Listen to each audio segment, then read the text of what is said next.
ਇਕ ਓੰਕਾਰ ਸਤਨਾਮ ਕਰਤਾ ਪੁਰਖ ਨਿਰਭਉ ਨਿਰਵੈਰ ਅਕਾਲ ਮੂਰਤ ਅਜੂਨੀ ਸੈਭੰ ਗੁਰ ਪ੍ਰਸਾਦ। ਵਾਹਿਗੁਰੂ ਜੀ ਕਾ ਖਾਲਸਾ ਵਾਹਿਗੁਰੂ ਜੀ ਕੀ ਫਤਿਹ। ਸਰਦਾਰ ਅਜਮੇਰ ਸਿੰਘ ਜੀ ਦੀ ਰਚਨਾ 20ਵੀਂ ਸਦੀ ਦੀ ਸਿੱਖ ਰਾਜਨੀਤੀ ਭਾਗ 47ਵਾਂ। ਸੰਤਾਂ ਦੇ ਸ਼ਹੀਦ ਹੋ ਜਾਣ ਤੋਂ ਬਾਅਦ ਨਰਮ ਖਿਆਲੀ ਜਾਂ ਗਰਮ ਖਿਆਲੀ ਸਿੱਖ ਆਗੂਆਂ ਵਿੱਚ ਸੁਮੇਲ ਨਿਭਾ ਸਕਣ ਦੀ ਸਮਰੱਥਾ ਨਹੀਂ ਸੀ। ਸੋ ਸਿੱਟੇ ਵਜੋਂ ਹਰਿਮੰਦਰ ਸਾਹਿਬ ਉੱਤੇ ਫੌਜੀ ਹਮਲੇ ਤੋਂ ਬਾਅਦ ਇਹ ਦੋਨੋਂ ਧਾਰਾਵਾਂ ਨਾ ਸਿਰਫ ਆਪਸ ਵਿੱਚ ਨਿਖੜ ਕੇ ਰਹਿ ਗਈਆਂ, ਸਗੋਂ ਇਹਨਾਂ ਵਿਚਕਾਰ ਖੂਨੀ ਟਕਰਾਓ ਤੱਕ ਦੀ ਨੌਬਤ ਪੈਦਾ ਹੋ ਗਈ। ਅਸਲ ਵਿੱਚ ਅਕਾਲੀ ਲੀਡਰਸ਼ਿਪ ਨਾਲ ਵੱਡਾ ਦੁਖਾਂਤ ਇਹ ਵਾਪਰਿਆ ਕਿ ਉਸ ਵੱਲੋਂ ਇਸ ਦੌਰ ਅੰਦਰ ਨਿਭਾਏ ਗਏ ਰਾਜਸੀ ਰੋਲ ਦਾ ਮੁਲਾਂਕਣ ਕਰਨ ਲੱਗਿਆਂ ਉਸ ਦਾ ਪੂਰਾ ਇਨਸਾਫ ਨਹੀਂ ਹੋਇਆ ਜਾਂ ਉਸ ਨਾਲ ਪੂਰਾ ਇਨਸਾਫ ਨਹੀਂ ਹੋਇਆ। ਗੈਰਾਂ ਨੇ ਤਾਂ ਜੋ ਕੀਤਾ ਸੋ ਕੀਤਾ, ਆਪਣਿਆਂ ਨੇ ਵੀ ਉਸ ਨੂੰ ਸਮਝਣ ਵਿੱਚ ਘੱਟ ਅਤੇ ਨਿੰਦਣ ਵਿੱਚ ਵੱਧ ਰੁਚੀ ਦਿਖਾਈ। ਜ਼ਿਆਦਾਤਰ ਹੋਇਆ ਇਹ ਕਿ ਇੱਕ ਤਾਂ ਲਗਭਗ ਪੂਰੀ ਦੀ ਪੂਰੀ ਅਕਾਲੀ ਲੀਡਰਸ਼ਿਪ ਨੂੰ ਹੀ ਇੱਕੋ ਪਲੜੇ ਤੋਲਣ ਦੀ ਉਲਾਰ ਪ੍ਰਵਿਰਤੀ ਪ੍ਰਗਟਾਈ ਗਈ। ਦੂਜਾ ਇਹ ਕਿ ਉਸ ਦੇ ਨਿਖੇਧਵਾਚੀ ਪੱਖਾਂ ਨੂੰ ਹੀ ਸਾਹਮਣੇ ਰੱਖਿਆ ਗਿਆ। ਹਾਂਦਰੂ ਪੱਖ ਚੰਗੇ ਮਾੜੇ ਜੋ ਵੀ ਸਨ ਉਹਨਾਂ ਨੂੰ ਪੂਰੀ ਤਰ੍ਹਾਂ ਹੀ ਨਜ਼ਰ ਅੰਦਾਜ਼ ਕਰ ਦਿੱਤਾ ਗਿਆ। ਅਕਾਲੀ ਲੀਡਰਸ਼ਿਪ ਦੀਆਂ ਵੱਧ ਕਮਜ਼ੋਰੀਆਂ ਹੀ ਦੇਖੀਆਂ ਗਈਆਂ, ਸੀਮਤਾਈਆਂ ਨੂੰ ਸਮਝਣ ਦੇ ਯਤਨ ਨਹੀਂ ਹੋਏ। ਉਸ ਦੀਆਂ ਨਲਾਇਕੀਆਂ ਉੱਤੇ ਤਾਂ ਔਖ ਪ੍ਰਗਟਾਈ ਜਾਂਦੀ ਰਹੀ, ਪਰ ਉਸ ਦੀ ਕਿਸੇ ਬੇਵਸੀ ਨੂੰ ਬੁੱਝਣ ਦੀ ਖੇਚਲ ਘੱਟ ਹੀ ਕਿਸੇ ਨੇ ਕੀਤੀ। ਇਸੇ ਤਰ੍ਹਾਂ ਉਸ ਦੀ ਮੌਕਾ ਪ੍ਰਸਤੀ ਨੂੰ ਹੀ ਵੱਧ ਛੰਡਿਆ ਗਿਆ। ਉਸ ਦੀ ਦੁਬਿਧਾ ਨੂੰ ਪਛਾਣਨ ਦੀ ਕੋਈ ਕੋਸ਼ਿਸ਼ ਨਾ ਹੋਈ। ਅਕਾਲੀ ਲੀਡਰਸ਼ਿਪ ਦੇ ਖਾਸੇ ਦੇ ਰੋਲ ਦਾ ਹਕੀਕੀ ਵਿਸ਼ਲੇਸ਼ਣ ਕਰਨ ਲਈ ਤਿੰਨ ਗੱਲਾਂ ਧਿਆਨ ਵਿੱਚ ਰੱਖਣੀਆਂ ਬਹੁਤ ਜ਼ਰੂਰੀ ਹਨ।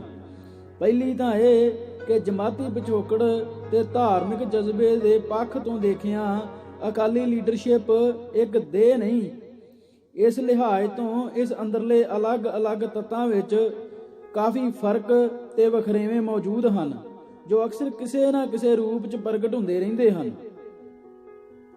ਭਾਵੇਂ ਅਜਿਹੇ ਮਾਮਲਿਆਂ 'ਚੋਂ ਕੋਈ ਸ਼ੁੱਧ ਅਤੇ ਪਰਮ ਸੰਪੂਰਨ ਨਿਯਮ ਨਹੀਂ ਮੰਨਿਆ ਜਾ ਸਕਦਾ, ਪਰ ਫਿਰ ਵੀ ਆਮ ਨਿਯਮ ਦੇ ਤੌਰ ਤੇ ਇਹ ਕਿਹਾ ਜਾ ਸਕਦਾ ਹੈ ਕਿ ਜਿਹੜੇ ਤੱਤ ਵੱਧ ਧਨਾੜ ਸਮਾਜੀ ਪਿਛੋਕੜ ਤੇ ਘੱਟ ਧਾਰਮਿਕ ਮਾਹੌਲ 'ਚੋਂ ਆਏ ਹਨ, ਉਹਨਾਂ ਅੰਦਰ ਪੰਥਕ ਜਜ਼ਬੇ ਦੀ ਰੜਕਵੀਂ ਘਾਟ ਪਾਈ ਜਾਂਦੀ ਹੈ, ਜਦ ਕਿ ਇਸ ਦੀ ਨਿਸਬਤਨ ਪਹਿਲੀਆਂ ਵਿੱਚ 40-50 ਦੌਰਾਨ ਕਿਸਾਨੀ ਦੀਆਂ ਦਰਮਿਆਨੀਆਂ ਜਾਂ ਹੇਠਲੀਆਂ ਪਰਤਾਂ ਅਤੇ ਜਾਂ ਸ਼ਹਿਰੀ ਮੱਧ ਵਰਗੀ ਪਿਛੋਕੜ 'ਚੋਂ ਆਏ ਟਕਸਾਲੀ ਤੱਤਾਂ, ਜਿਨ੍ਹਾਂ ਨੂੰ ਸ਼ਬਦਾਂ ਦੇ ਵਧੇਰੇ ਅਸਲੀ ਅਰਥਾਂ ਵਿੱਚ ਜਥੇਦਾਰ ਵਰਗ ਕਿਹਾ ਜਾ ਸਕਦਾ ਹੈ,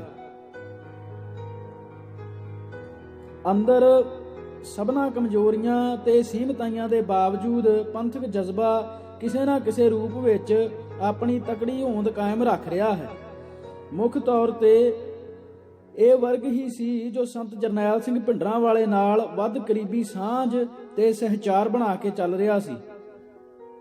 ਦੂਜੀ ਗੱਲ ਇਹ ਕਿ ਅਕਾਲੀ ਲੀਡਰਸ਼ਿਪ ਦੇ ਜਾਂ ਇਸ ਅੰਦਰਲੇ ਅਲੱਗ-ਅਲੱਗ ਵਰਗਾਂ ਜਾਂ ਵਿਅਕਤੀਆਂ ਦੇ ਹਰ ਕਦਮ ਜਾਂ ਕਰਮ ਨੂੰ ਸੌੜੀਆਂ ਤੇ ਸਵਾਰਥੀ ਗਿਣਤੀਆਂ ਮਿਣਤੀਆਂ 'ਚੋਂ ਨਿਕਲੇ ਮੌਕਾ ਪ੍ਰਸਤ ਕਦਮ ਦੀ ਸੰਗਿਆ ਦੇਣੀ ਉਚਿਤ ਨਹੀਂ।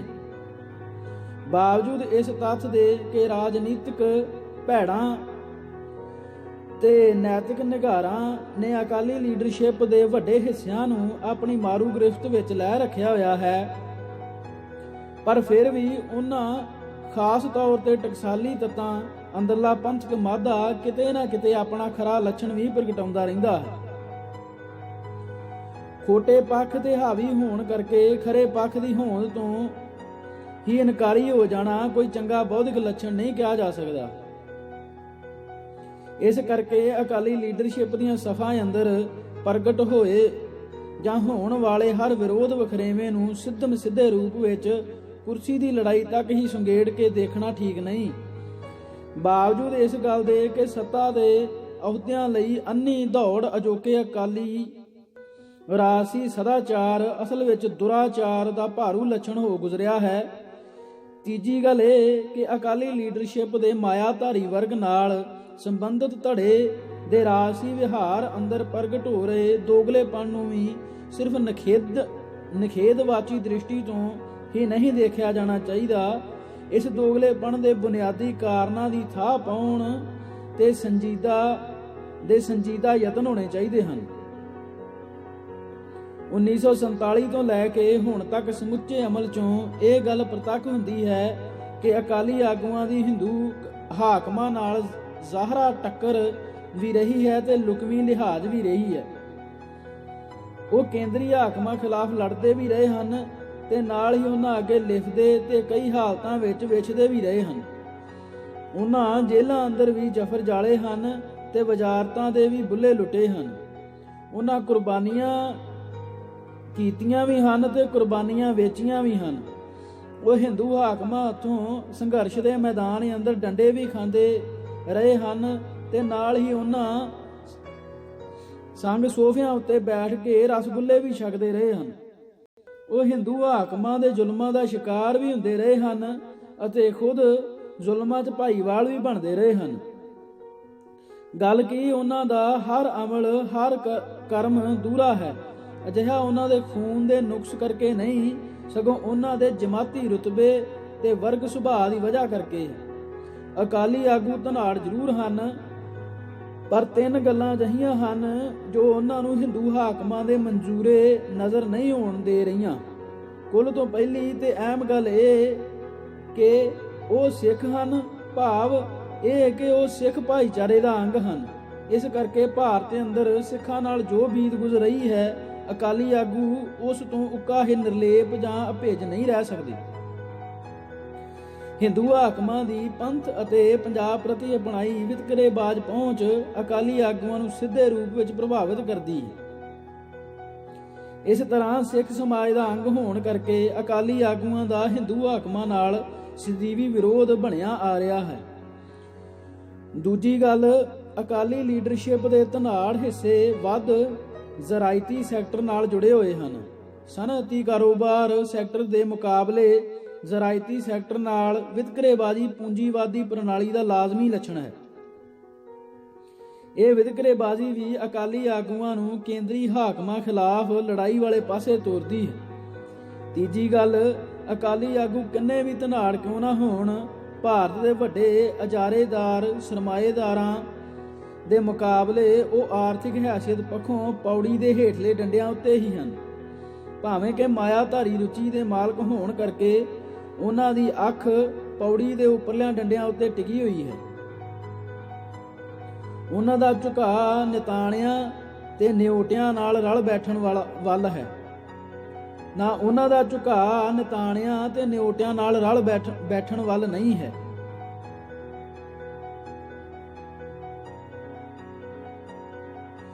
ਉਹਨਾਂ ਦੀ ਲਾਲਸਾ ਬਿਰਲਿਆਂ, ਟਾਟਿਆਂ, ਮੋਦੀਆਂ ਤੇ ਅੰਬਾਨੀਆਂ ਦੀ ਕੁਸੰਗਤ ਮਾਣਨ ਦੀ ਹੈ।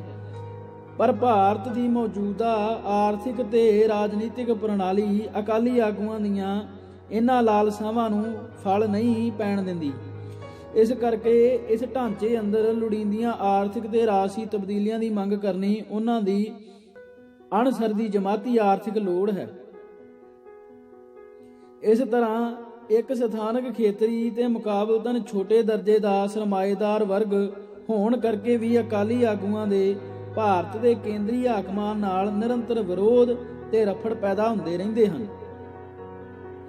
ਸੋ ਇਹਨਾਂ ਵਿਰੋਧ ਵਾਲੇ ਪੱਖਾਂ ਵਿੱਚੋਂ ਹੀ ਅਕਾਲੀ ਆਗੂਆਂ ਦਾ ਹਿੰਦੂ ਹਾਕਮਾਂ ਨਾਲ ਸੰਘਰਸ਼ ਅਤੇ ਟਕਰਾਓ ਦਾ ਪੈਂਤੜਾ ਨਿਕਲਦਾ ਹੈ। ਪਰ ਇਸ ਦੇ ਨਾਲ ਹੀ ਇੱਕ ਮਾਇਆਧਾਰੀ ਵਰਗ ਹੋਣ ਦੀ ਹੈਸੀਅਤ ਵਿੱਚ ਇਸ ਧਨਾੜ ਸਿੱਖ ਤਬਕੇ ਦੀ ਭਾਰਤ ਦੇ ਸਰਮਾਏਦਾਰ ਵਰਗ ਨਾਲ ਜਮਾਤੀ ਆਰਥਿਕ ਸਾਂਝ ਵੀ ਹੈ। ਇਸ ਕਰਕੇ ਆਪਣੇ ਇਸ ਜਮਾਤੀ ਖਾਸੇ ਦੇ ਸੁਭਾਅ ਦੀ ਵਜ੍ਹਾ ਕਰਕੇ ਕੇਂਦਰੀ ਹਾਕਮਾਂ ਨਾਲ ਲੜਾਈ ਦੀ ਖੇਡ ਖੇਡਣ ਮੌਕੇ ਵੀ ਇਸ ਵਰਗ ਦੀ ਇਹ ਪੂਰੀ ਕੋਸ਼ਿਸ਼ ਰਹਿੰਦੀ ਹੈ ਕਿ ਲੜਾਈ ਖੇਡ ਦੇ ਨਿਯਮਾਂ ਅਨੁਸਾਰ ਹੀ ਲੜੀ ਜਾਵੇ ਅਤੇ ਇੱਕ ਦੂਜੇ ਦੇ ਹਿੱਤਾਂ ਉੱਤੇ ਵੱਡੀ ਆਂਚ ਨਾ ਹੋਣ ਦਿੱਤੀ ਜਾਏ। ਸਰਮਾਏਦਾਰ ਵਰਗ ਵੈਸੇ ਵੀ ਚਾਰੇ ਕੰਨੀਆਂ ਬੋਝ ਕੇ ਲੜਨ ਦਾ ਝੁਕਾਅ ਅਤੇ ਸੁਭਾਅ ਰੱਖਦਾ ਹੈ। ਇਹ ਸਾਰੀਆਂ ਗੱਲਾਂ ਰਵਾਇਤੀ ਅਕਾਲੀ ਰਾਜਨੀਤੀ ਦੇ ਖਾਸੇ ਤੇ ਵਹਿਣ ਉੱਤੇ ਲਗਾਤਾਰ ਆਪਣਾ ਪ੍ਰਭਾਵ ਛੱਡਦੀਆਂ ਰਹਿੰਦੀਆਂ ਹਨ। ਅਕਾਲੀ ਆਗੂ ਕੇਂਦਰੀ ਹਾਕਮਾਂ ਨਾਲ ਲੜਦੇ ਝਗੜਦੇ ਵੀ ਸੁਲ੍ਹਾ ਸਫਾਈ ਦੇ ਤੇ ਸਮਝੌਤੇਬਾਜ਼ੀ ਵਾਲਾ ਟੁੰਡ ਅਗਾਂਹ ਵਧਾਈ ਰੱਖਦੇ ਹਨ, ਪਰ ਉੱਪਰ ਬਿਆਨੇ ਕਾਰਨਾਂ ਕਰਕੇ ਕੇਂਦਰੀ ਹਾਕਮਾਂ ਨਾਲ ਉਹਨਾਂ ਦਾ ਕੋਈ ਵੀ ਸਮਝੌਤਾ ਹੰਢਣਸਾਰ ਸਾਬਤ ਨਹੀਂ ਹੋ ਸਕਿਆ। ਸੋ ਭਾਵੇਂ ਗਲ ਪਿਆ ਹੀ ਸਹੀ, ਲੜਾਈ ਦਾ ਢੋਲ ਵਜਾਉਣਾ ਉਹਨਾਂ ਦੀ ਮਜਬੂਰੀ ਵਰਗੀ ਲੋੜ ਬਣੀ ਹੋਈ ਹੈ। ਸਿਰਲੇਖ ਖਾੜਕੂ ਧਾਰਾ ਦੀ ਚੜ੍ਹਤ ਅਤੇ ਰਵਾਨਗੀ। ਸਿੱਖ ਗਰਮ ਖਿਆਲੀ ਧਾਰਾ ਦੀ ਜਨਮ ਕੁੰਡਲੀ ਫਰੌਲੀ ਜਾਵੇ ਤਾਂ ਇਸ ਦਾ ਗਰਭ ਧਾਰਨ 1946 ਦੇ ਉਸ ਮਤੇ ਨਾਲ ਹੀ ਹੋ ਗਿਆ ਸੀ, ਜਿਸ ਵਿੱਚ ਪਹਿਲੀ ਵਾਰ ਇੰਨੀ ਵੱਡੀ ਗਿਣਤੀ ਵਿੱਚ ਪੰਥਕ ਨੁਮਾਇੰਦਿਆਂ ਨੇ ਖੁੱਲ੍ਹ ਕੇ ਇਹ ਪੋਜੀਸ਼ਨ ਲਈ ਸੀ ਕਿ ਸਿੱਖ ਪੰਥ ਮਹਿਜ ਇੱਕ ਧਾਰਮਿਕ ਫਿਰਕਾ ਨਹੀਂ, ਬਲਕਿ ਆਧੁਨਿਕ ਅਰਥਾਂ ਵਿੱਚ ਇੱਕ ਕੌਮੀ ਭਾਈਚਾਰਾ ਹੈ। ਜਿਸ ਕਰਕੇ ਭਾਰਤ ਦੀ ਆਜ਼ਾਦੀ ਬਾਰੇ ਕੋਈ ਵੀ ਫੈਸਲਾ ਲੈਣ ਵੇਲੇ ਸਿੱਖਾਂ ਦੇ ਇਸ ਕੌਮੀ ਰੁਤਬੇ ਤੇ ਉਹਨਾਂ ਦੇ ਕੌਮੀ ਹਿੱਤਾਂ ਨੂੰ ਧਿਆਨ ਵਿੱਚ ਰੱਖਿਆ ਜਾਵੇ। ਜਿਵੇਂ ਕਿ ਇਸ ਕਿਤਾਬ ਦੇ ਮੁੱਢਲੇ ਭਾਗ ਅੰਦਰ ਇਸ ਉਦਾਸ ਸੱਚ ਦਾ ਖੁਲਾਸਾ ਕੀਤਾ ਜਾ ਚੁੱਕਾ ਹੈ ਕਿ ਪੰਥਕ ਨੁਮਾਇੰਦਿਆਂ ਵੱਲੋਂ ਲਿਆ ਗਿਆ ਇਹ ਇਤਿਹਾਸਕ ਫੈਸਲਾ ਉਸ ਵੇਲੇ ਜਦੋਂ ਦੁਨੀਆ ਉੱਤੇ ਇਤਿਹਾਸ ਸਿਰਜਣ ਦੇ ਮੌਸਮਾਂ ਦੀ ਬਹਾਰ ਖਿੜੀ ਹੋਈ ਸੀ, ਆਪਣਾ ਕੋਈ ਵੀ ਇਤਿਹਾਸ ਨਾ ਸਿਰਜ ਸਕਿਆ। ਵਜ੍ਹਾ ਇਹ ਕਿ ਇਹ ਫੈਸਲਾ ਉਸ ਵੇਲੇ ਸਿੱਖ ਕੌਮ ਦੀਆਂ ਅਪ੍ਰਗਟ ਰੂਪ ਭਾਵਨਾਵਾਂ ਦੀ ਤਰਜਮਾਨੀ ਤਾਂ ਭਲੇ ਹੀ ਕਰਦਾ ਸੀ, ਪਰੰਤੂ ਲੀਡਰਸ਼ਿਪ ਸਮੇਤ ਸਿੱਖ ਕੌਮ ਦੀ ਪ੍ਰਗਟ ਰੂਪ ਚੇਤਨਾ ਅਜੇ ਘੱਟ ਗਿਣਤੀ ਵਰਗ ਚੇਤਨਾ ਦੇ ਗ੍ਰਹਿਣ ਤੋਂ ਮੁਕਤ ਨਹੀਂ ਸੀ ਹੋਈ। ਲਗਭਗ ਇੱਕ ਸਦੀ ਤੋਂ ਹੀ ਸਿੱਖ ਪੰਥ ਦੀ ਰਾਜਸੀ ਚੇਤਨਾ ਉੱਤੇ ਦੋ ਉਲਟ ਪੱਖੀ ਪ੍ਰਭਾਵ ਨਿਰੰਤਰ ਆਪਣਾ ਅਸਰ ਦਿਖਾਉਂਦੇ ਆ ਰਹੇ ਸਨ। ਸਿੱਖਾਂ ਦਾ ਇਤਿਹਾਸ, ਉਹਨਾਂ ਦੀ ਅਰਦਾਸ ਤੇ ਉਹਨਾਂ ਦਾ ਵਿਰਸਾ ਉਹਨਾਂ ਅੰਦਰ ਇੱਕ ਖੁਦਦਾਰ ਤੇ ਖੁਦ ਮੁਖਤਿਆਰ ਕੌਮ ਦਾ ਅਹਿਸਾਸ ਤੇ ਜਜ਼ਬਾ ਪੈਦਾ ਕਰਦਾ ਸੀ। ਪਰ 1849 ਵਿੱਚ ਆਪਣੇ ਸੁਤੰਤਰ ਰਾਜ ਦੇ ਖੁੱਸ ਜਾਣ ਤੋਂ ਬਾਅਦ ਬਰਤਾਨਵੀ ਰਾਜ ਹੇਠ ਵਿਸ਼ਾਲ ਭਾਰਤੀ ਹਿੰਦੂ ਰਿਆਇਤਾਂ ਦਾ ਅੰਗ ਬਣ ਜਾਣ ਨਾਲ ਸਿੱਖ ਯਕਦਮ ਇੱਕ ਸੁਤੰਤਰ ਤੇ ਹੁਕਮਰਾਨ ਕੌਮ ਤੋਂ ਇੱਕ ਨਿਗੂਣੀ ਤੇ ਅਧੀਨ ਧਾਰਮਿਕ ਘੱਟ ਗਿਣਤੀ ਵਿੱਚ ਤਬਦੀਲ ਹੋ ਕੇ ਰਹਿ ਗਏ। ਬਸ ਇਸ ਦੇ ਨਾਲ ਹੀ ਸਿੱਖ ਭਾਈਚਾਰੇ ਅੰਦਰ ਇੱਕ ਖੁਦ ਮੁਖਤਿਆਰ ਕੌਮ ਦਾ ਅਹਿਸਾਸ ਤੇ ਜਜ਼ਬਾ ਸੋਕੇ ਪੈਣਾ ਸ਼ੁਰੂ ਹੋ ਗਿਆ ਤੇ ਉਸ ਅੰਦਰ ਘੱਟ ਗਿਣਤੀ ਵਰਗ ਚੇਤਨਾ ਦਾ ਨਾਸੂਰ ਜੜ੍ਹਾਂ ਫੜਨ ਲੱਗ ਪਿਆ। ਗਾਂਧੀ ਦੀ ਸਰਪ੍ਰਸਤੀ ਹੇਠ ਭਾਰਤ ਦੀ ਆਜ਼ਾਦੀ ਦੇ ਸੰਗਰਾਮ ਦੀ ਮੁੱਖ ਧਾਰਾ ਵਿੱਚ ਸ਼ਾਮਲ ਹੋ ਜਾਣ ਨਾਲ ਸਿੱਖ ਭਾਈਚਾਰੇ ਅੰਦਰ ਆਪਣੀ ਨਿਆਰੀ ਹਸਤੀ ਦਾ ਅਹਿਸਾਸ ਵੀ ਮੰਦਾ ਪੈ ਤੁਰਿਆ ਤੇ ਉਸ ਉੱਤੇ ਆਪਣੇ ਆਪ ਨੂੰ ਹਿੰਦੂ ਮੁੱਖ ਧਾਰਾ ਵਿੱਚ ਅਭੇਦ ਕਰ ਲੈਣ ਦੀ ਕੁਲੱਛਣੀ ਸੋਚ ਤੇ ਰੁਚੀ ਹਾਵੀ ਹੋ ਗਈ। ਭਾਰਤ ਦੀ ਆਜ਼ਾਦੀ ਤੋਂ ਬਾਅਦ ਸਿੱਖ ਭਾਈਚਾਰੇ ਦੇ ਮੁੱਖ ਧਾਰਾ ਵਿੱਚ ਜਜ਼ਬ ਹੋਣ ਦਾ ਅਮਲ ਹੋਰ ਚਾਲ ਫੜ ਗਿਆ। ਸਭ ਤੋਂ ਵੱਧ ਸਿੱਖ ਸਮਾਜ ਅੰਦਰਲੇ ਕੁਲੀਨ ਵਰਗ ਸਿੱਖ ਐਲੀਟ ਨੇ ਆਪਣੇ ਆਪ ਨੂੰ ਸਵੈ ਇੱਛਾ ਨਾਲ ਹਰ ਪੱਧਰ ਤੇ ਭਾਰਤ ਦੇ ਸਮਾਜੀ ਆਰਥਿਕ ਤਾਣੇ ਬਾਣੇ ਤੇ ਵਿਰਾਸੀ ਢਾਂਚੇ ਨਾਲ ਇੱਕਮਿਕ ਕਰ ਲੈਣ ਦੀ ਜ਼ੋਰਦਾਰ ਧੁੱਸ ਅਖਤਿਆਰ ਕਰ ਲਈ। ਬਾਕੀ ਸਿੱਖ ਵਰਗਾਂ ਪੱਲੇ ਵੀ ਇਸ ਤੋਂ ਸਿਵਾ ਕਿਸੇ ਹੋਰ ਬਦਲ ਦਾ ਕੋਈ ਵਿਚਾਰ ਨਕਸ਼ਾ ਨਾ ਹੋਣ ਕਰਕੇ ਉਹ ਵੀ ਭਾਰਤੀ ਢਾਂਚੇ ਅੰਦਰ ਆਪਣੀ ਜਗ੍ਹਾ ਬਣਾਉਣ ਦੇ ਆਰਥਿਕ ਤੇ ਰਾਜਨੀਤਿਕ ਆਹਰ ਵਿੱਚ ਜੁਟ ਗਏ। ਕਰੀਬ 3 ਦਹਾਕਿਆਂ ਤੱਕ ਇਹ ਅਮਲ ਅਰੁੱਕ ਅੱਗੇ ਵਧਦਾ ਚਲਾ ਗਿਆ। ਇਸ ਸਮੇਂ ਦੌਰਾਨ ਜੋ ਵੀ ਸਿੱਖ ਲੀਡਰਸ਼ਿਪ ਅੱਗੇ ਆਈ, ਉਸ ਦਾ ਮੁੱਖ ਸਰੋਕਾਰ ਭਾਰਤ ਦੇ ਅੰਦਰ ਸਿੱਖ ਭਾਈਚਾਰੇ ਦੀ ਲਈ ਘੱਟ ਗਿਣਤੀ ਵਰਗ ਵਾਲਾ ਮਾਣ ਸਤਿਕਾਰ ਤੇ ਸਨਮਾਨਜਨਕ ਰੁਤਬਾ ਹਾਸਲ ਕਰਨਾ ਬਣਿਆ ਰਿਹਾ। ਸ਼ੁਰੂ ਤੋਂ ਲੈ ਕੇ ਹੀ ਅਕਾਲੀ ਲੀਡਰਸ਼ਿਪ ਦਾ ਇਹ ਉੱਭਰਵਾਂ ਲੱਛਣ ਦੇਖਣ ਵਿੱਚ ਆਇਆ ਹੈ ਕਿ ਜਮਾਤੀ ਬਣਤਰ ਦੇ ਲਿਹਾਜ਼ ਨਾਲ ਮਿਲਗੋਭਾ ਹੋਣ ਦੇ ਬਾਵਜੂਦ ਬੁਨਿਆਦੀ ਸਿਧਾਂਤਕ ਸਮਝ ਅਤੇ ਸੂਝ-ਬੂਝ ਦੇ ਮਾਮਲੇ 'ਚ ਇਸ ਅੰਦਰ ਸਿਰੇ ਦੀ ਇੱਕਮਤਤਾ ਬਣੀ ਆ ਰਹੀ ਹੈ। ਇਸ ਦੇ ਸਾਰੇ ਹੀ ਵਰਗਾਂ ਤੇ ਧੜਿਆਂ ਨੇ ਘੱਟ ਗਿਣਤੀ ਵਰਗ ਚੇਤਨਾ ਦਾ ਬਰਾਬਰ ਅਸਰ ਅਤੇ ਗਲਬਾ ਕਬੂਲ ਰੱਖਿਆ ਹੋਇਆ ਹੈ। 1946 ਤੋਂ ਬਾਅਦ 80ਵਿਆਂ ਤੱਕ ਕਿਸੇ ਵੀ ਸਥਾਪਿਤ ਸਿੱਖ ਆਗੂ ਨੇ ਆਪਣੇ ਹੀ ਵਾਹ ਰੱਖੀ ਜਾਂ ਆਪੇ ਹੀ ਵਾਹ ਰੱਖੀ ਇਸ ਸਿਧਾਂਤਕ ਕਾਰ ਲਕਸ਼ਮਣ ਰੇਖਾ ਨੂੰ ਪਾਰ ਕਰਨ ਦੀ ਕਦੇ ਵੀ ਕੋਈ ਗਹਿਰ ਗੰਭੀਰ ਕੋਸ਼ਿਸ਼ ਜਾਂ ਰੁਚੀ ਨਹੀਂ ਪ੍ਰਗਟਾਈ। ਹਾਂ, ਇਸ ਸਾਰੇ ਸਮੇਂ ਦੌਰਾਨ ਐਵੇਂ ਗਿਣਤੀ ਦੇ ਸਿੱਖ ਬੁੱਧੀਮਾਨਾਂ ਤੇ ਨੌਜਵਾਨਾਂ ਵੱਲੋਂ ਇਸ ਸਿਧਾਂਤਕ ਵਲਗਣ ਚੋਂ ਬਾਹਰ ਨਿਕਲਣ ਅਤੇ ਸਿੱਖ ਕੌਮ ਅੰਦਰ ਆਜ਼ਾਦ ਪੰਥਕ ਹਸਤੀ ਦੀ ਚੇਤਨਾ ਦਾ ਪਸਾਰਾ ਕਰਨ ਦੇ ਟੁੱਟਵੇਂ ਕਹਿਰੇ ਯਤਨ ਜ਼ਰੂਰ ਹੁੰਦੇ ਰਹੇ। ਜ਼ਿਆਦਾਤਰ ਆਲ ਇੰਡੀਆ ਸਿੱਖ ਸਟੂਡੈਂਟ ਫੈਡਰੇਸ਼ਨ ਦੇ ਪਲੇਟਫਾਰਮ ਤੋਂ ਪੜ੍ਹੇ ਲਿਖੇ ਸਿੱਖ ਨੌਜਵਾਨਾਂ ਦੇ ਮੂਲੋਂ ਹੀ ਛੋਟੇ-ਮੋਟੇ ਗਰੁੱਪ ਆਪਣੀ ਕੱਲੀ ਕਹਿਰੀ ਆਵਾਜ਼ ਵਿੱਚ ਵੱਖਰੀ ਸਿੱਖ ਕੌਮ ਦੀ ਸੱਦ ਲਾਉਂਦੇ ਰਹੇ ਅਤੇ ਅਕਾਲੀ ਲੀਡਰਸ਼ਿਪ ਦੇ ਸਿਧਾਂਤਕ ਪੈਂਤੜਿਆਂ ਤੇ ਰਾਜਨੀਤਿਕ ਅਮਲਾਂ ਨੂੰ ਤਿੱਖੀ ਪੜਚੋਲ ਦਾ ਨਿਸ਼ਾਨਾ ਬਣਾਉਂਦੇ ਰਹੇ। ਇਹਨਾਂ ਗਰਮ ਮਿਜਾਜ ਸਿੱਖ ਨੌਜਵਾਨਾਂ ਚੋਂ ਬਹੁਤੇ ਸ਼ਹਿਰੀ ਮੱਧ ਜਾਂ ਨਿਮਨ ਵਰਗ ਨਾਲ ਸੰਬੰਧ ਰੱਖਦੇ ਸਨ ਅਤੇ ਇਹਨਾਂ ਦੇ ਮੁੱਖ ਸਰੋਤ ਜਾਂ ਸਰੋਤਾਗਣ ਵੀ ਇਹਨਾਂ ਹੀ ਵਰਗਾਂ ਨਾਲ ਸੰਬੰਧਿਤ ਨੌਜਵਾਨ ਤੇ ਨੌਕਰੀ ਪੇਸ਼ਾ ਲੋਕ ਸਨ। ਪੇਂਡੂ ਸਿੱਖ, ਖਾਸ ਕਰਕੇ ਜੱਟ ਕਿਸਾਨ, ਇਹਨਾਂ ਸ਼ਹਿਰੀਆਂ ਦੇ ਵਿਚਾਰਾਂ ਨੂੰ ਘੱਟ ਹੀ ਪਸੰਦ ਕਰਦੇ ਸਨ। ਅਸਲ ਵਿੱਚ ਜਿਵੇਂ ਪਿੱਛੇ ਦੱਸਿਆ ਜਾ ਚੁੱਕਾ ਹੈ, ਉਸ ਵੇਲੇ ਪੇਂਡੂ ਸਿੱਖ ਵਰਗ ਦਾ ਰੁਝਾਨ ਕਾਫੀ ਅਲੱਗ ਤਰ੍ਹਾਂ ਦਾ ਸੀ। ਹਰੇ ਇਨਕਲਾਬ ਦੀਆਂ ਲਹਿਰਾਂ ਬਹਿਰਾਂ ਨੇ ਉਸ ਦੀ ਤਰਜ਼ੇ ਜ਼ਿੰਦਗੀ ਉੱਤੇ ਵੱਡੇ ਨਾਂਹ-ਪੱਖੀ ਪ੍ਰਭਾਵ ਪਾ ਰੱਖੇ ਹੋਏ ਸਨ। ਪੜ੍ਹੇ ਲਿਖੇ ਜਾਂ ਪੜ੍ਹ ਲਿਖ ਰਹੇ ਪੇਂਡੂ ਸਿੱਖ ਨੌਜਵਾਨਾਂ ਦੇ ਵੱਡੇ ਹਿੱਸਿਆਂ ਨੂੰ ਕਮਿਊਨਿਸਟ ਵਿਚਾਰਧਾਰਾ ਦਾ ਮੂੰਹ ਜ਼ੋਰ ਤਾਪ ਚੜਿਆ ਹੋਇਆ ਸੀ ਅਤੇ ਉਹ ਪਿੰਡਾਂ ਦੇ ਤੇ ਵਿਦਿਅਕ ਸੰਸਥਾਵਾਂ ਅੰਦਰ ਕਿਤੇ ਵੀ ਸਿੱਖ ਸਟੂਡੈਂਟ ਫੈਡਰੇਸ਼ਨ ਦੇ ਪੈਰ ਨਹੀਂ ਸਨ ਲੱਗਣ ਦੇ ਰਹੇ।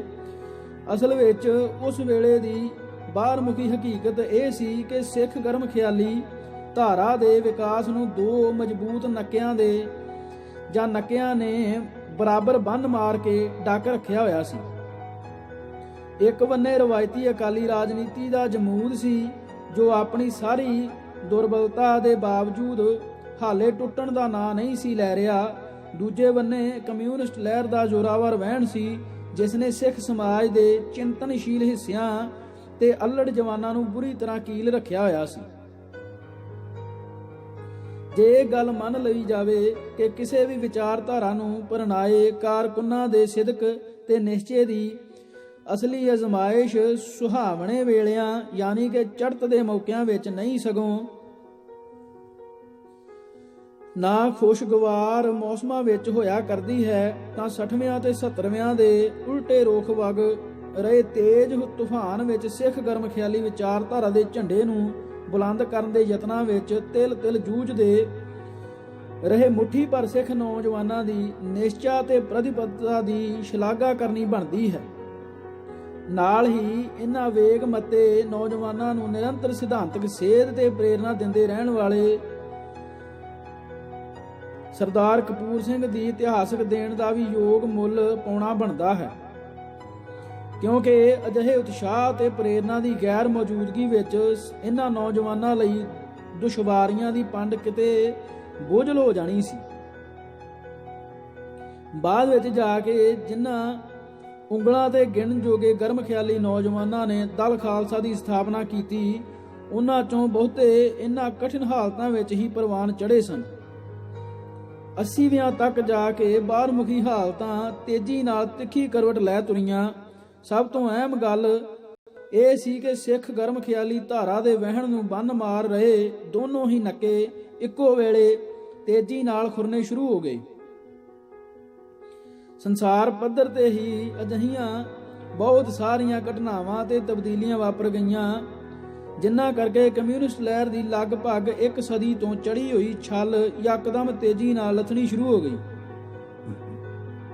ਸੋਵੀਅਤ ਯੂਨੀਅਨ ਦੇ ਅਸਲੀ ਖਿੰਡਾਅ ਤੋਂ ਪਹਿਲਾਂ ਹੀ ਸੰਸਾਰ ਪੱਧਰ ਤੇ ਮਾਰਕਸਵਾਦੀ ਵਿਚਾਰਧਾਰਾ ਦਾ ਸੰਕਟ ਤੇ ਕਮਿਊਨਿਸਟ ਲਹਿਰ ਦਾ ਨਿਘਾਰ ਵਿਕਸਿਤ ਪੜਾਅ ਤੇ ਪਹੁੰਚ ਚੁੱਕਾ ਸੀ। ਇਸ ਦੇ ਸਿੱਟੇ ਵਜੋਂ 70ਵਿਆਂ ਦੇ ਅਖੀਰ ਤੱਕ ਜਾ ਕੇ ਪੰਜਾਬ ਅੰਦਰ ਕਮਿਊਨਿਸਟ ਲਹਿਰ ਦਾ ਤਪ ਤੇਜ ਪੂਰੀ ਤਰ੍ਹਾਂ ਢਾਲਾ ਪੈ ਗਿਆ ਸੀ ਅਤੇ ਨਾ ਸਿਰਫ ਇਸ ਅੰਦਰ ਨਵੇਂ ਤੱਤਾਂ ਨੂੰ ਆਪਣੇ ਵੱਲ ਖਿੱਚਣ ਦੀ ਸ਼ਕਤੀ ਨਹੀਂ ਸੀ ਰਹਿ ਗਈ, ਸਗੋਂ ਪਹਿਲੇ ਆਧਾਰ ਨੂੰ ਸਲਾਮਤ ਰੱਖ ਸਕਣ ਦੀ ਸਮਰੱਥਾ ਵੀ ਜਾਂਦੀ ਰਹੀ ਸੀ।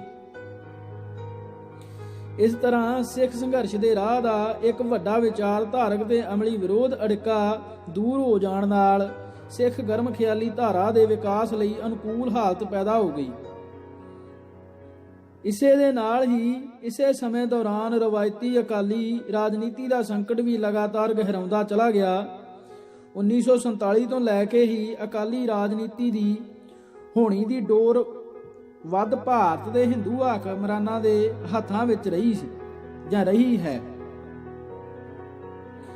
ਸਿੱਖਾਂ ਦੇ ਸ਼ਿਕਵਿਆਂ, ਮੰਗਾਂ ਤੇ ਮਸਲਿਆਂ ਪ੍ਰਤੀ ਉਹਨਾਂ ਦਾ ਰੁਖ ਅਕਾਲੀ ਲੀਡਰਸ਼ਿਪ ਦੇ ਰਾਜਸੀ ਨਸੀਬਾਂ ਉੱਤੇ ਸਿੱਧਾ ਅਸਰ ਛੱਡਦਾ ਰਿਹਾ ਹੈ। 70ਵਿਆਂ ਦੇ ਅੰਤ ਤੱਕ ਆਮ ਰੂਪ ਵਿੱਚ ਹਾਲਤ ਇਹ ਬਣੀ ਰਹੀ ਹੈ ਕਿ ਹਿੰਦੂ ਹੁਕਮਰਾਨਾਂ ਦਾ ਸਿੱਖ ਦੋਖੀ ਵਿਹਾਰ ਅਕਾਲੀ ਲੀਡਰਸ਼ਿਪ ਲਈ ਦੁਸ਼ਵਾਰੀਆਂ ਵੀ ਪੈਦਾ ਕਰਦਾ ਰਿਹਾ, ਪਰ ਨਾਲ ਹੀ ਲਾਹੇਵੰਦਾਂ ਵੀ ਸਾਬਤ ਹੁੰਦਾ ਰਿਹਾ। ਇਸ ਵਿਹਾਰ ਸਦਕਾ ਸਿੱਖ ਕੌਮ ਅੰਦਰ ਪੈਦਾ ਹੋਣ ਵਾਲੀ ਬੇਚੈਨੀ ਅਕਾਲੀ ਲੀਡਰਸ਼ਿਪ ਨੂੰ ਰਾਜਨੀਤਿਕ ਖੁਰਾਕ ਬਣ ਕੇ ਲੱਗਦੀ ਰਹੀ, ਪਰ ਨਾਲ ਹੀ ਸਿੱਖ ਕੌਮ ਦੀਆਂ ਮੰਗਾਂ ਤੇ ਮਸਲਿਆਂ ਪ੍ਰਤੀ ਕੇਂਦਰੀ ਹਾਕਮਾਂ ਦਾ ਕਰੜਾ ਨਾ ਪੱਖੀ ਰੁਖ ਕਈ ਵਾਰ ਅਕਾਲੀ ਲੀਡਰਸ਼ਿਪ ਲਈ ਰਾਜਸੀ ਔਕੜਾਂ ਵੀ ਪੈਦਾ ਕਰਦਾ ਰਿਹਾ। ਜਦ ਕਿਸੇ ਵਰਗ ਨਾਲ ਲਗਾਤਾਰ ਤੇ ਲੰਮੇ ਚਿਰ ਲਈ ਬੇਇਨਸਾਫੀ ਤੇ ਧੱਕੇਸ਼ਾਹੀ ਵਰਤਦੀ ਰਹੇ ਅਤੇ ਉਸ ਦੇ ਹੱਕੀ ਉਲਾਮਿਆਂ ਤੇ ਵਾਜਬ ਮੰਗਾਂ ਪ੍ਰਤੀ ਲਗਾਤਾਰ ਨਕਾਰੀ ਰਵੱਈਆ ਧਾਰਨ ਕੀਤਾ ਜਾਂਦਾ ਰਹੇ, ਤਾਂ ਇੱਕ ਪੜਾਅ ਤੇ ਜਾ ਕੇ ਉਸ ਦੀ ਔਖ ਤੇ ਬੇਚੈਨੀ ਪ੍ਰਵਾਨਿਤ ਮਰਿਆਦਾ ਦੀਆਂ ਹੱਦਾਂ ਲੰਘਣ ਦੀ ਰੁਚੀ ਤੇ ਦਿਸ਼ਾ ਅਖਤਿਆਰ ਕਰ ਜਾਂਦੀ ਹੈ। ਇਸ ਨਾਲ ਹਾਕਮ ਧਿਰ ਲਈ ਤਾਂ ਜੋ ਔਕੜਾਂ ਪੈਦਾ ਹੁੰਦੀਆਂ ਹਨ, ਨਾਲ ਹੀ ਮਹਿਕੂਮ ਧਿਰ ਦੀ ਨਰਮ ਖਿਆਲੀ ਰਾਜਸੀ ਲੀਡਰਸ਼ਿਪ ਲਈ ਵੀ ਗੰਭੀਰ ਪਰੇਸ਼ਾਨੀਆਂ ਖੜੀਆਂ ਹੋਣ ਲੱਗਦੀਆਂ ਹਨ। ਪੰਜਾਬੀ ਸੂਬੇ ਦੇ ਲੰਮੇ ਸੰਘਰਸ਼ ਦੌਰਾਨ ਤੇ ਉਸ ਤੋਂ ਬਾਅਦ ਪੰਜਾਬ ਨਾਲ ਹੋਏ ਅਨਿਆਂ ਤੇ ਧੱਕੇ ਨੂੰ ਦੂਰ ਕਰਾਉਣ ਲਈ ਚੱਲੀ ਲਮਕਵੀਂ ਜਦੋਜਹਿਦ ਦੇ ਅਮਲ ਦੌਰਾਨ ਅਕਾਲੀ ਲੀਡਰਸ਼ਿਪ ਸਾਹਮਣੇ ਕਈ ਮੌਕਿਆਂ ਤੇ ਅਜਿਹੀਆਂ ਸੰਕਟਮਈ ਸਥਿਤੀਆਂ ਪੈਦਾ ਹੋਈਆਂ, ਪਰ ਉਸ ਵੇਲੇ ਸਮੁੱਚਾ ਮਾਹੌਲ ਤੇ ਪ੍ਰਸੰਗ ਕੁਝ ਅਜਿਹਾ ਸੀ ਕਿ ਅਕਾਲੀ ਲੀਡਰਸ਼ਿਪ ਹਰ ਵਾਰ ਮੌਕੇ ਨੂੰ ਬੋਚਣ ਵਿੱਚ ਸਫਲ ਹੋ ਜਾਂਦੀ ਰਹੀ। ਅਕਾਲੀ ਲੀਡਰਸ਼ਿਪ ਲਈ ਵੱਧ ਦੁਸ਼ਵਾਰੀਆਂ ਉਦੋਂ ਖੜੀਆਂ ਹੋਈਆਂ ਜਦ 1977 ਵਿੱਚ ਅਕਾਲੀ ਦਲ ਨੂੰ ਇਤਿਹਾਸ ਅੰਦਰ ਪਹਿਲੀ ਵਾਰ ਵਿਧਾਨ ਸਭਾ ਅੰਦਰ ਆਪਣੀ ਨਿਰੋਲ ਬਹੁਗਿਣਤੀ ਨਸੀਬ ਹੋ ਗਈ ਅਤੇ ਕੇਂਦਰ ਵਿੱਚ ਵੀ ਕਾਂਗਰਸੀ ਹਾਕਮਾਂ ਦੀ ਜਗ੍ਹਾ ਅਕਾਲੀ ਦਲ ਦੀਆਂ ਸੰਘੀ ਤਾਕਤਾਂ ਦੀ ਹਕੂਮਤ ਕਾਇਮ ਹੋ ਗਈ। ਇਸ ਨੂੰ ਅਕਾਲੀ ਲੀਡਰਸ਼ਿਪ ਦੇ ਮਾੜੇ ਨਸੀਬ ਹੀ ਸਮਝਿਆ ਜਾਣਾ ਚਾਹੀਦਾ ਹੈ ਕਿ ਬੜੀ ਮੁਸ਼ਕਲ ਦੇ ਮੁੱਦਤ ਤੋਂ ਬਾਅਦ ਜੁੜਿਆ ਇਹ ਸੰਜੋਗੀ ਮੌਕਾ ਉਸ ਲਈ ਵਰ ਨਾਲੋਂ ਵੱਧ ਸ਼ਰਾਪ ਹੋ ਗੁਜ਼ਰਿਆ। ਨਵੇਂ ਕੇਂਦਰੀ ਹਾਕਮਾਂ ਵੱਲੋਂ ਵੀ ਸਿੱਖ ਦੀਆਂ ਜਾਂ ਸਿੱਖਾਂ ਦੀਆਂ ਮੰਗਾਂ ਪ੍ਰਤੀ ਕਰੜਾ ਨਾ ਪੱਖੀ ਰੁਖ ਅਖਤਿਆਰ ਕਰ ਲੈਣਾ ਕੋਈ ਹੈਰਾਨੀ ਵਾਲੀ ਗੱਲ ਨਹੀਂ ਸੀ।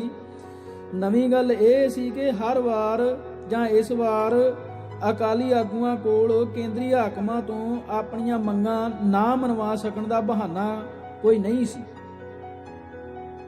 ਇਸ ਕਰਕੇ ਸਿੱਖ ਕੌਮ ਦੇ ਤਕੜੇ ਹਿੱਸਿਆਂ ਨੇ ਅਕਾਲੀ ਲੀਡਰਸ਼ਿਪ ਦੀ ਇਸ ਨਾਕਾਮੀ ਨੂੰ ਉਸ ਦੀ ਨਲਾਇਕੀ ਵਜੋਂ ਦੇਖਣਾ ਸ਼ੁਰੂ ਕਰ ਦਿੱਤਾ।